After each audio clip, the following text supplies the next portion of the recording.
This is a video to show you guys how to use this Storyboard That website to make comics. So once you select the option to make your own storyboard, they're calling them storyboards here instead of comics, it's the same thing, then 3 empty panels appear. Now, my internet was kind of sticking here, so what I've done is I've speeded up some sections and cut some bits out. So some points in this video it might go a little bit quickly. So you get a whole bunch of options to start with of scenes for your backgrounds, and you can see all the different places there, and that's just the options under home in indoor, but you can see that there's also home, outdoor, school, athletics, transportation.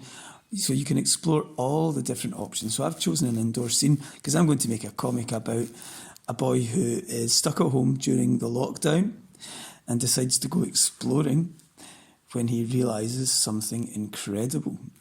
So once you put your background down, you'll see all these options appear, so you can have a look at them and explore them. You can change colours and things and change styles that way. Now, up at the very top, you'll see the cursor. There's a characters option, and that gives you lots of different options for people. And I'm going to go to the menu under that says, and choose the kids option. And this is going to be the hero of my story, and I'm going to choose a hair colour and a skin colour for him.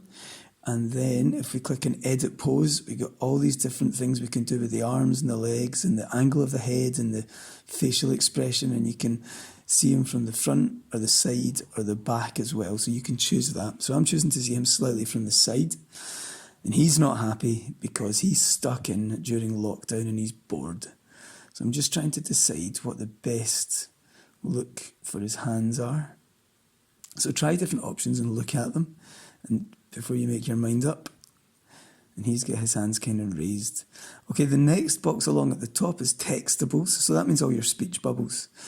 And I'm going to use a thought bubble, a thought cloud, because he's thinking to himself, oh man, I'm so bored of this lockdown.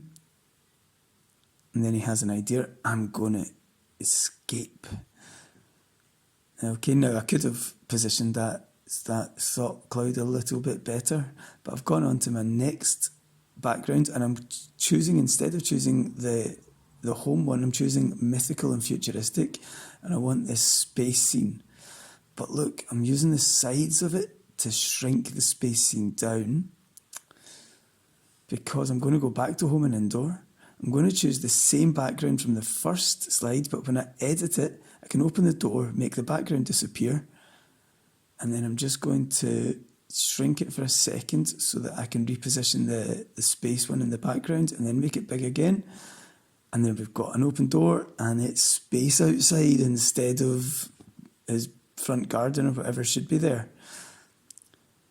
So let's see his reaction to that. Now this time he's looking out the door, so he's got to look a bit surprised. So the hands have got to be up in some way.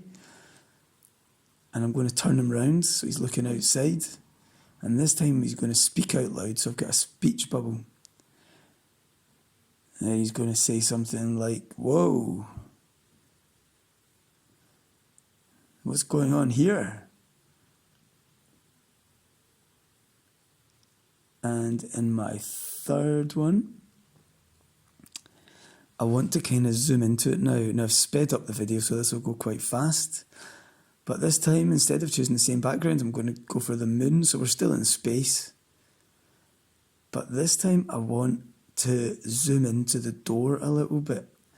So see, to do that, I've got to crop it. But what I've remembered is, before I crop it, I've got to open the door. So edit it, open the door, take away the background.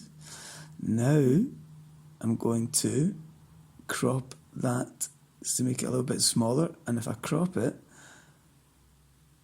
what that means is I can then stretch it out again so that it looks like the camera is kind of zooming in to that bit there, and that's me just messing around trying to place it.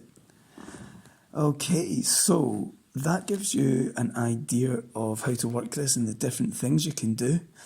Remember, play around with it first, and then I'm really looking forward to seeing some stories from you. What to do to save your story is if you do a screen grab of your page. Okay, so once you've finished making your story with all the pictures and speech bubbles, do a screen grab. That means pressing the print screen button, the PRT-SC button on your laptop, or doing a screenshot if you're on a tablet or a phone. And that then should save the picture, or you might need to paste it onto, if you're on a computer, you might need to then paste that picture onto Paint or a program like that, and then you can save it, and then you can upload it and send it to me.